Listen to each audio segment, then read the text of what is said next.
Doho golone mane en Karan mar od bura ma kaonti ma Kericho Dr. Wesley Bor kod apisas mamoko abich ma kaonti ketho ma itudo gi godo. Aput moyiedhi e od bura ma Kericho ne tudogi kod tiyo marach gi omenda mano ketenge mar konyo ji mano wito ngimagi kod yudo hinyruok e masira mar apaya Nairobi. E masirano ji 53 no wito ngimagi ka ji 24 no hinyore ahinya.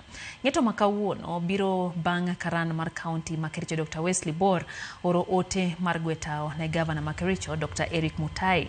Ng'eto no notim gi jal bura Helen Wasilwa.